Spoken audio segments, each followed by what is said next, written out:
جی بہت شکریہ جی۔ سب سے پہلے تو میں پاسٹر برناباس صاحب کا شکر گزار ہوں کہ میری ریکویسٹ پر انہوں نے دوبارہ اپنی گواہی آپ لوگوں کے ساتھ شیئر کی ہے۔ ان کی گواہی بہت زیادہ موٹیویشنل گواہی ہے۔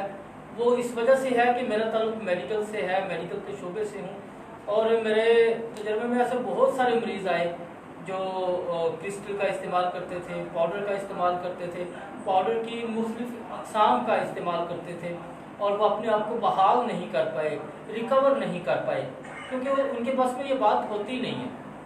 تو ان کو خدا نے بہت زیادہ ہمت دی۔ ان کی گواہی بہت زیادہ ایسے لوگوں کے لیے جو ڈرگس کا استعمال کرتے ہیں، ایڈکٹ ہیں، ان کے لیے بہت موٹیویشنل ٹیسٹیمنی ہے ان کی۔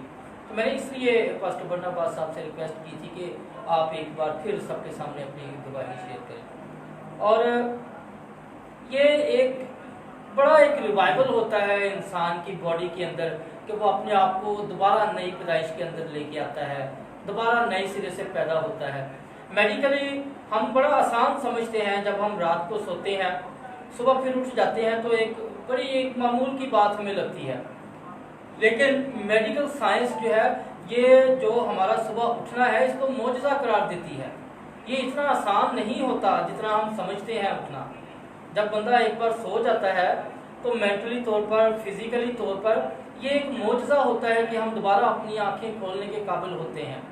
اربوں کروڑوں انسان سوتے ہیں اور وہ اٹھتے ہیں، لیکن میڈیکلی طور پر یہ اتنا آسان نہیں ہوتا ہے۔ یہ انسان ایک قسم سے مر کے زندہ ہوا ہوتا ہے، اور سیانے لوگ، دانشور لوگ یہ کہتے ہیں کہ جو نیند ہے یہ آدھی موت ہے، اور جو موت ہے وہ مکمل نیند ہے۔ یہ اسی وجہ سے کہا جاتا ہے آدھی موت، کہ انسان بڑے ایک کنڈیشن سے گزر کے، تو آپ کو میں دلیل اس کے لیے یہ دوں گا کہ آپ دیکھیں خواب دیکھتے ہیں تو خواب کے دوران آپ بالکل اپنے آپ کو مردہ سا محسوس کرتے ہیں، آپ کا کوئی فزیکلی آپ اتنا ایکٹیو اپنے آپ کو محسوس نہیں کرتے ہیں۔ آپ خواب میں اگر بھاگ رہے ہیں تو بہت سلو موشن میں، ریپلے کی طرح میں آپ بھاگ رہے ہوتے ہیں، آپ کا سوتے میں اپنے اوپر کوئی کنٹرول نہیں ہوتا ہے۔ لیکن ایک ہستی ایسی تھی جس کو اپنے اوپر پورا کنٹرول تھا، وہ مکمل نیند میں تھا۔ موت کو مکمل نیند کہا جاتا ہے، اور نیند کو آدھی موت کہا جاتا ہے۔ وہ مکمل نیند میں ہوتے ہوئے بھی اپنے آپ کو مکمل کنٹرول میں رکھے ہوئے تھا، اور اپنے پروجیکٹ کو جانتا تھا، اپنے منصوبے کو جانتا تھا کہ میرا منصوبہ کیا ہے۔ وہ شروع سے ہی اپنے لوگوں پر اپنے منصوبے ظاہر کرتا رہا ہے، اور آدم سے ہی خدا نے یہ منصوبے شروع کر دیے تھے کہ وہ عورت کی نسل سے ہوگا جو تمہیں نجات دے گا، جو تمہیں بچائے گا، اور یہ خدا نے انسان کی محبت میں اس کے لیے انتظام کیا۔ ذرا سوچئے، تھوڑی دیر کے لیے اپنے آپ کو اس دور میں لے کر جائیے، اپنے آپ کو حابل کے دور میں محسوس کریں، جو اپنی نجات کے لیے، خدا کو خوش کرنے کے لیے اپنے جانوروں میں سے ایک جانور جو بے عیب ہوتا تھا اس کو لیتا تھا، اور خدا کو خوش کرنے کے لیے اس کی قربانی دیتا تھا۔ اس وقت بھی ہمیں دو قسم کے نظریات ملتے تھے۔ ہمیں قائم کا نظریہ بھی اسی وقت مل جاتا ہے، ابتدا میں ہی، جو اپنے اندر یہ سوچ رکھتا ہے کہ یہ میری کمائی میں سے ہے۔ جب ہم یہ کہتے ہیں کہ یہ میری کمائی میں سے ہے تو وہ خدا کے حضور قبول نہیں ہوتا۔ لیکن حابل کے نظریے کے لوگ ایسی سوچ نہیں رکھتے، وہ خدا کا حصہ خدا کو دینے کی کوشش کرتے ہیں، اور خدا کے منصوبے کو اپنی زندگی میں اولین ترجیح دیتے ہیں۔ خدا نے انسان کی محبت میں ایک عارضی منصوبہ بنایا، اور خون کو قربانی کا ذریعہ بنایا، جانور کی کھال سے اس کے لیے لباس تیار کیا جو اس کے گناہ کو عارضی طور پر ڈھانکتا تھا۔ انجیر کے پتے انسان کی ننگے پن کو، انسان کی برہنگی کو ڈھانپنے میں ناکام رہے تھے، کیونکہ وہ اس طرح سے مضبوط نہیں تھے۔ تو خدا نے جانور کی کھال سے تھوڑے عرصے کے لیے اس کو ڈھانپا۔ مبارک ہے وہ شخص جس کی خطائیں ڈھانکی گئی۔ تو وہ خطائیں ڈھانکی گئیں، لیکن عارضی طور پر۔ اس منصوبے میں، اس دور میں ایسا ہوتا تھا کہ سال کے بعد ہمیں پھر ضرورت پڑتی تھی کہ ہم اپنے گناہوں پر نظر ثانی کریں. ہمیں ضرورت پڑتی تھی کہ سال کے بعد ہم پھر خدا کو خوش کریں, خدا کے آگے اپنی خطاؤں کا اقرار کریں اور اپنے ذبیحے گزرائیں.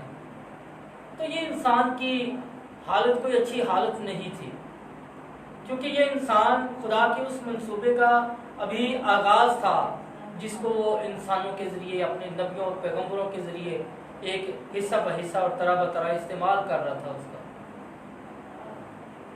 اور ہر نبی کو یہ تقاضے پورے کرنے پڑے خدا کے اس منصوبے کا حصہ بننے کے لیے.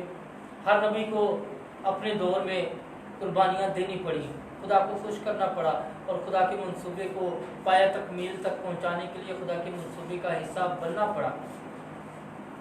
ہم کتنے خوش قسمت ہیں اگر ہم ان لوگوں کے ساتھ کمپیئر کریں اور آج کے دور کو ہم کمپیئر کریں. موسیٰ جو تھا, اس کی جو شریعت تھی, اس کو پورا کرتے کرتے لوگ عاجز آ چکے تھے, تنگ آ چکے تھے, لیکن پھر بھی وہ شریعت پر پوری طرح چاہتے ہوئے بھی عمل نہیں کر سکتے تھے. کوئی نہ کوئی حکم ان سے چھوٹ جاتا تھا اور وہ کسی حد تک ہم کہہ سکتے ہیں کہ بہت زیادہ تنگ تھے ان قوانین سے, کیونکہ ہر قوانین کی خلاف ورزی پر ان کے لیے سزا مقرر تھی اور وہ اپنے آپ کو ہر وقت بے چین محسوس کرتے تھے, بے بس محسوس کرتے تھے کہ ہم کس طرح سے تسلی حاصل کریں, ہم کس طرح سے چین اپنی زندگیوں میں لے کے آئیں. کیونکہ جب ہم خطا کار ہوتے ہیں, جب ہم سے کوئی جرم ہوا ہوتا ہے تو ہمیں تسلی مل نہیں پاتی ہے. ہم نے اگر کوئی گناہ کیا ہوگا, مثال دیتا ہوں کہ ہم سے اگر کوئی قتل ہو جاتا ہے تو ہم اپنے آپ کو جتنا مرضی مطمئن کر لیں, ہم مطمئن نہیں کر پاتے اپنے آپ کو. ہمیں ہر وقت ڈر لگا رہتا ہے, اندر ایک چور بیٹھا ہوتا ہے, لے ہونی پولیس آئی, ہونی میں پڑے جانا, ہونی کوئی نہ کوئی میری شکایت کر دے. مجھے ایک مثال یاد آ گئی. ایک شوہر نے اپنی بیوی کو آزمانے کے لیے کہ میری کتنی وفادار ہے, بکرے کی سری لا کے اپنے گھر میں دبا دی اور اپنی بیگم کو کہا کہ کسی کو پتہ نہ چلے مجھ سے ایک قتل ہو گیا ہے, اب یہ بات باہر جانی نہیں چاہیے, کسی کو پتہ نہیں چلنی چاہیے. بیگم نے کہا ٹھیک ہے, یہ بات کسی کو پتہ نہیں چلے گی. تھوڑے دن کے بعد اپنی پڑوسن سے بات کرتے ہوئے اس کے منہ سے یہ بات نکل گئی, نہیں میرے شوہر دے ہاتھوں قتل ہو گئے پر ایک گل کسی کو دسی نہ. یہ کہہ کے وہ چپ ہو گئی اور تسلی کر لی کہ چلو میں نے بتا دیا, لیکن اس نے وعدہ کیا کہ میں کسی کو بتاؤں گی نہیں. اس نے اپنے پڑوسن سے بات کی, اپنے پڑوسن کو بتایا نہیں, نال دی عورت دے بندے نے قتل کر دیتا ہے تے سریلے آ کے سینچ دبی ہوئی ہے پر اگے دسی نہ کسی نے. اب اس نے بھی وعدہ کر لیا کہ میں کسی کو نہیں بتاؤں گی. تھوڑے دن کے بعد وہ اپنی پڑوسن کو بتاتی ہے اور اس سے بھی وعدہ لیتی ہے کہ کسی کو بتانا نہیں. اور انسان نے 10 غلطیاں, جیسے 10 احکام ہیں, اسی طرح کے 10 غلطیاں بھی انسان کی ہیں جو انسان کو اپنی زندگی میں کرنے سے اجتناب کرنا چاہیے. ان میں چوتھی بڑی غلطی یہ ہے کہ ایک بات کسی کو بتا دینا اور پھر اس سے کہنا کہ کسی کو بتانا نہیں. یہ انسان اپنی زندگی میں سب سے بڑی غلطی کرتا ہے. اگر آپ نے وہ بات راز میں رکھنی ہے تو پھر وہ راز میں ہی رہنے دو. میکا 7 باب اور اس کی 6 آیت میں لکھا ہے کہ اپنی راز کی بات اپنی جوانی کی بیوی کے سامنے نہ کہہ, یعنی کہ اپنی جوانی کی بیوی کے سامنے اپنے منہ کا دروازہ بند رکھ, راز کی بات. اور اس کی دلیل میں نے آپ کو دے دیا کہ اس نے اپنی بیگم کو آزمانے کے لیے یہ بات کی تھی. اور تھوڑے عرصے کے بعد ایسا ہوا کہ اس کے گھر میں پولیس آ گئی کہ جی آپ نے قتل کیا تو آپ نے گھر میں ڈیڈ باڈی دبائی ہے. تو اس نے فوری اپنی بیگم کی طرف دیکھا کہ یہ صرف بات میری بیگم کو پتہ تھی یا مجھے پتہ تھی, تو یہ پولیس تک کیسے بات پہنچی. تو بیگم اس کی اقرار کرتی ہے. اچھا, یہ بھی ایک بڑی اچھی بات ہے کہ اقرار ہمیشہ عورت کی طرف سے جلدی کیا جاتا ہے. باغ عدن میں جب ہم جاتے ہیں تو وہاں پہ عورت نے اقرار کیا اس بات کا کہ مجھے شیطان نے بہکایا اور میں نے یہ پھل کھایا. اس نے, ہمیں یہ نظر آتا ہے کہ اس نے آگے اپنے آپ کو بے قصور ثابت کیا, لیکن نہیں, اس نے بے قصور نہیں ثابت کیا. اس نے اپنا اقرار کیا ہے کہ میں شیطان کی باتوں میں آ کے تو بہک دی. لیکن آدم نے اقرار نہیں کیا تھا. آدم نے کہا کہ جس عورت کو تو نے میرے ساتھ کیا ہے اس نے مجھے دیا ہے تو میں نے کھایا, میرا کوئی قصور نہیں ہے. حالانکہ اصل قصور آدم کا اس لیے ہم مانیں گے کہ خدا نے آدم کو منع کیا تھا کہ تو نے نہیں کھانا یہ پھل. ہوا کو منع نہیں کیا تھا, ہوا کو آگے آدم نے پیغام دیا تھا کہ خدا نے یہ کھانے سے منع کیا, اور خدا کے سامنے ہوا اپنے قصور کا اقرار کر رہی ہے, لیکن آدم نے اپنے قصور کا اقرار نہیں کیا. اور یہی بات خدا کو پسند ہوتی ہے کہ وہ اقرار کو پسند کرتا ہے کہ اپنے گناہ کا اقرار کرو. اور یہی اس نے پھر عورت کو شرف بخشا کہ اس نے اپنے منصوبے میں عورت کو شامل کیا کہ میری نسل, جو عورت کی نسل ہے, وہ میرے منصوبے کو پورا کرے گی. اور یہ اس نے عورت کو اعزاز دیا تھا اس کے اقرار کرنے کی وجہ سے. تو کتنے مشکل حالات ہوتے اگر ہم اس دور میں جی رہے ہوتے, ان 613 احکام پر عمل کر رہے ہوتے, تو کیا ہمارے پاس کمانے کے لیے ٹائم ہوتا؟ کیا ہمارے پاس اپنی فیملی کو دینے کے لیے ٹائم ہوتا؟ کیا ہمارے پاس سبت کے دن سفر کرنے کے لیے کوئی ٹائم ہوتا؟ کیونکہ سبت کے دن محدود ایک سفر تھا جو مقرر کیا گیا تھا. کیا ہمارے پاس اپنے دوستوں, عزیزوں, رشتہ داروں کے پاس اس طرح جس طرح سے ہم میل ملاپ اور رفاقت کر کے بیٹھتے ہیں, کیا ہمارے پاس ٹائم ہوتا؟ نہیں ہوتا. یہ ہمارے یسوع مسیح کا ہم پر فضل ہے, اس کا کرم ہے کہ آج ہم بڑی آزادی کے ساتھ, بنا کسی رکاوٹ کے, بنا کسی تکلیف کے, بنا کسی مشکل کے ہم اس کے سامنے حاضر ہوتے ہیں. اور سب سے بڑی بات جو یسوع مسیح نے ہمارے لیے کی, ہمارے گناہوں کو تو اس نے اٹھایا ہی, ہمارے گناہوں سے تو اس نے ہمیں نجات دی ہی, ہمارے گناہوں سے ہمارے گندوں کو ہلکا کیا. لیکن جو سب سے بڑی بات یسوع مسیح کے وسیلہ سے ہمارے ساتھ ہوئی ہے وہ جدائی جو آدم اور خدا کے درمیان ہو گئی تھی, اور وہ نسل در نسل چلی وہ جدائی. کیونکہ خدا نے کہا تھا جس دن تو نے کھایا تو مرا. لفظی طور پر ہم اس بات کو پورا ہوتا ہوا نہیں دیکھتے ہیں. اگر ہم لکیر کے فقیر بن جائیں تو پھر ہم یہی سوچیں گے کہ یسوع مسیح تے خدا نے تے شاید غلط کیا ہے, خدا نے تے گل ہی پوری نہیں ہوئی, انہیں کیا سی مر جائے گا تے آدم تے نہیں مریا, وہ تے باہر نکل گیا. تو عزیزوں میں آپ کو بتانا چاہتا ہوں کہ موت کا مطلب ہوتا ہے جدائی. جسمانی طور پر, روحانی طور پر آدم اور خدا میں جدائی ہو گئی تھی, اور وہ جدائی کی دیوار ہمیں صلیب پر ٹوٹتی ہوئی نظر آتی ہے جب مقدس ہیکل کا پردہ پھٹ کر دو ٹکڑے ہو جاتا ہے. وہ پاک ترین مقام جہاں تک کاہن بھی اپنی ڈیوٹی پہ اپنی ٹائم پر جاتا تھا, کاہن کو بھی سریعام وہاں پر جانے کی اجازت نہیں تھی, تو ہمیں ہر ایک کے لیے وہ رستہ کھل گیا. اب ہمیں خدا تک اپنی درخواستیں پہنچانے کے لیے کسی کاہن کی ضرورت نہیں ہے, اور کاہن بھی ایسا جس کی کمر میں رسی بندھی ہوتی تھی کہ وہ بھی پتہ نہیں واپس زندہ آئے گا یا نہیں. تو ہمیں ایسے کاہن کے پاس اپنی اپلیکیشنیں دینی پڑتی تھی, اور یہ خدا کا ہم پہ احسان ہے کہ اب ہم براہ راست خدا کے سامنے آ سکتے ہیں. ہمیں کسی کاہن کی ضرورت نہیں پڑتی کہ ہماری خدا تک درخواستیں دے دو. یہ بہت بڑا کرم ہے یسوع مسیح کا ہم پر. اس نے وہ جدائی کی دیوار توڑ دی ہے. آدم سے جو جدائی کی دیوار پڑی ہوئی تھی وہ یسوع مسیح نے توڑ دی. یہ یسوع مسیح کا بہت کرم ہے ہم پہ. پھر یہ صلیب کا موقع مریم کے لیے بھی ایک سمجھنے کا اس کو موقع ملا. لوکا 2:52 جب ہم پڑھتے ہیں تو ہمیں وہاں پہ پتہ چلتا ہے کہ مریم خدا کے اس منصوبے کو سمجھ نہیں سکی تھی. خدا نے مریم کو اپنے منصوبے کا حصہ ضرور بنایا, لیکن لوکا 2:52 میں لکھا ہے کہ مریم اس کی باتوں کو نہیں سمجھی. جب اس نے کہا کہ آپ کو نہیں پتا مجھے میرے باپ کے ہاں ہونا ضرور تھا, اور مریم اس وقت بھی نہیں سمجھی جب شمعون نے اس کو کہا کہ تیری جان تلوار سے چھت جائے گی, لیکن اس نے یہ باتیں ساری اپنے دل میں رکھی, اور وہ صرف جانتی تھی کہ یہ سب کچھ میرے ساتھ باتیں کی گئی ہیں, لیکن ان کو سمجھتی نہیں تھی. سمجھیے وہ کوہ کلوری پر صلیب کے نیچے پھر اس کو بات یاد آئی کہ شمعون نے ایک بار کہا تھا کہ تیری جان تلوار سے چھت جائے گی. تو یہ وہی ہے. یہ بہت ماں کے لیے بہت کرب بھرا لمحہ ہوتا ہے کہ اس کے سامنے اس کا جوان بیٹا جو ہے اس کو تشدد کر کے مار دیا جائے. تو یہ دکھ ماں کے علاوہ کوئی ایسا کرب محسوس نہیں کر سکتا ہے, اور یہی وجہ تھی کہ یسوع مسیح نے بھی اپنی ماں کی فکر کی اور ہمیں یہ درس دیا, کیونکہ یسوع مسیح نے جو اپنی زندگی میں کیا وہی ہمیں اس نے پریکٹیکل کر کے بھی دکھایا, اور ہمیں اس کی تعلیم بھی دی, اور ہمیں یہ سکھایا کہ اپنی ماں سے محبت, اور ہمیں اپنے ماں باپ سے محبت کرنے کا درس دیا.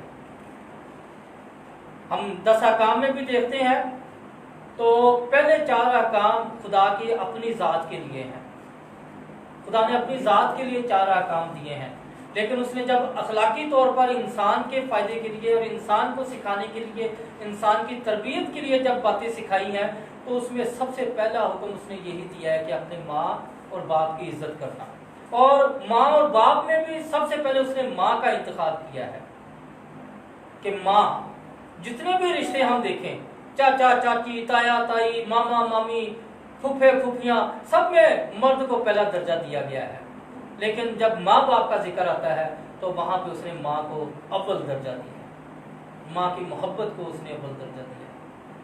اور یہی وجہ ہے کہ بہت سی عورتیں ہیں جنہوں نے اپنے آپ کو مبارک کہلوانے کا دعویٰ کیا۔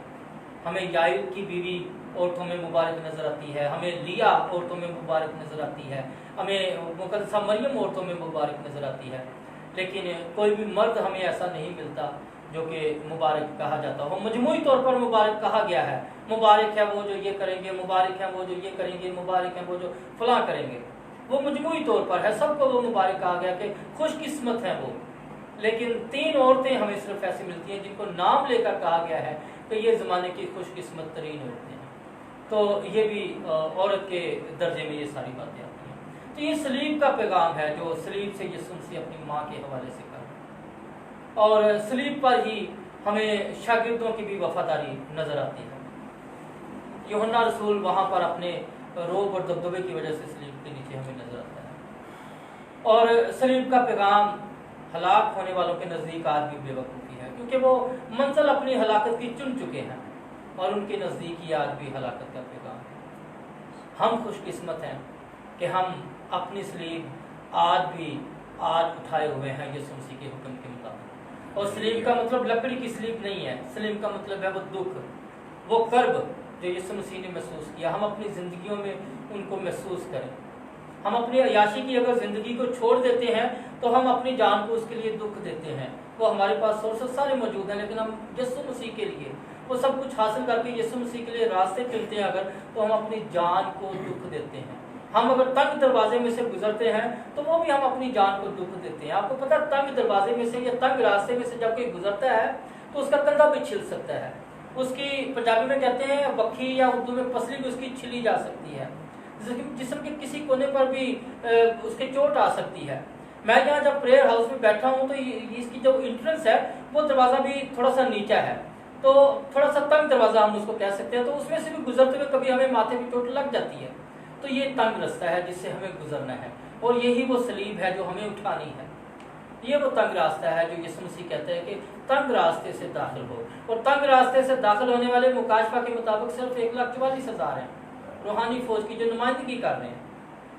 تو سلیب کا پیغام آج ہمیں سکھاتا ہے کہ ہمارے یسوع مسیح نے ہمارے لیے کتنی کتنی صعوبتیں برداشت کی، وہ چھوڑ دیا گیا تاکہ ہم چھوڑ دیے جائیں۔ وہ آج بھی ہماری روحانی محبت کا پیاسا ہے، ایک دوسرے کے ساتھ محبت رکھنے کا پیاسا ہے، اور اس نے ساری شریعت کو پورا کیا اور کہا تمام ہوا۔ ایک ایک نوشتے پر اس کی نظر تھی۔ ہم پر تھوڑی سی مشکل آ جائے تو ہم خدا کو بھی بھول جاتے ہیں، ہم اپنے سورسز تلاش کرنے کی کوشش کرتے ہیں، کسی وزیر مشیر کو ڈھونڈتے ہیں، کسی پیر فقیر کے پاس جاتے ہیں، لیکن ہم نہیں چاہتے کہ ہم خدا کے پاس جائیں، کیونکہ وہ نظر نہیں آ رہا تھا اس وقت ہمیں اپنے سورسز نظر آ رہے ہوتے ہیں۔ جس طرح 12 سال کی روگن اپنے سارے وسائل استعمال کرتی رہی، اس کو خدا نظر نہیں آیا، لیکن جب سب کچھ چھوڑ دیا اس نے تو پھر اس کو خدا نظر آیا۔ اسی طرح ہم بڑھاپے میں اکثر اپنے خدا کو ڈھونڈنے کی کوشش کرتے ہیں، کیونکہ بڑھاپے میں ہمارے پاس کوئی راستہ نہیں رہتا۔ جوانی میں ہمارے پاس ادھر بھی راستہ ہوتا ہے، ادھر بھی راستہ ہوتا ہے، دائیں بھی راستہ ہوتا ہے، بائیں بھی راستہ ہوتا ہے۔ اس وقت جب ہم اپنے خدا کو چن لیتے ہیں، یسوع مسیح کو اپنی زندگی میں داخل کر لیتے ہیں، تو پھر یسوع مسیح ہماری اس ورک سے زیادہ خوش ہوتا ہے، کیونکہ ہم بہت سی راستوں کو چھوڑ کر اس راستے پر آتے ہیں۔ لیکن جب ہم بڑھاپے میں یسوع مسیح کو قبول کرتے ہیں تو وہ برکت ہم حاصل نہیں کرتے۔ خدا کے نزدیک ہم قبول ہو جاتے ہیں، لیکن وہ درجہ نہیں ہوتا خدا کے نزدیک جو ایک قربانی دینے والا شخص، جو سلیب اٹھا کے یسوع مسیح کے پیچھے چلنے والا شخص ہوتا ہے، جو اس کا درجہ ہوتا ہے۔ یسوع مسیح ایسے لوگوں کو کہتا ہے مردے۔ یسوع مسیح کا ایک شاگرد اس کے پاس آیا اور اس نے کہا کہ میں تیرے پیچھے چلنا چاہتا ہوں۔ اس نے کہا ٹھیک ہے آ جا، لیکن اس نے کہا کہ مجھے اجازت ہے میں اپنے پہلے باپ کو دفناؤں، میرا باپ مر گیا تو میں اس کو پہلے دفناؤں. تو یسوع مسیح نے کہا کہ مردوں کو اپنے مردے دفن کرتے ہیں. تو جو یسوع مسیح میں نہیں ہے وہ مردہ ہے. اور اکثر ہم کہتے ہیں کہ جی ہمیں مردوں کے لیے دعا کرنی چاہیے، ان مردوں کے لیے ہمیں دعا کرنی چاہیے، بے شک وہ زندہ ہیں، ان کے لیے ہمیں دعا کرنی چاہیے جن کے لیے ہم کرتے ہیں، اور ان مردوں کے لیے ہم کرتے ہیں دعا تاکہ وہ نئی پیدائش حاصل کریں. لیکن جو مر جاتے ہیں ان کو تو یسوع مسیح نے کہا ہے جو مر جائے وہ جو مجھ پر ایمان لاتا ہے وہ مر بھی جائے تو بھی زندہ رہے گا. تو مرے ہوئے کے لیے ہم دعا کیوں کریں؟ ہم نے تو زندہ کے لیے دعا کرنی ہے، تو زندہ کے لیے تو ہم کرتے ہیں دعا. تو اس لیے جو یسوع مسیح میں مر جاتے ہیں ان کے لیے دعا کرنے کی ضرورت نہیں ہوتی کیونکہ وہ زندہ ہیں. جن کو یسوع مسیح کہتا ہے کہ مردوں کو اپنے مردے دفن کرنے دیں، وہ لوگ مردہ ہیں مسیح کے مطابق، ان مردوں کے لیے ہمیں دعا کرنے کی ضرورت ہوتی ہے. تو یہ سلیب کا پیغام ہے آج ہمارے لیے. ایک مرتبہ پھر آپ کو میں عید قیامت المسیح کی خوشیاں مبارک دیتا ہوں، اور تمام اپنے غریب بہن بھائیوں کو ضرور اس خوشی کے موقع پر یاد رکھیں. چرچز میں تو ہم نہیں جا سکتے، حکومتی آرڈرز ہیں اور ملکی حالات بھی کچھ اس طرح کے ہیں، تو آپ گھر بیٹھے اپنے بچوں کے ساتھ ٹائم سپینڈ کریں، عبادات کریں، اور بچوں کو بھی اپنے ساتھ شامل کریں، دعائیں کروائیں.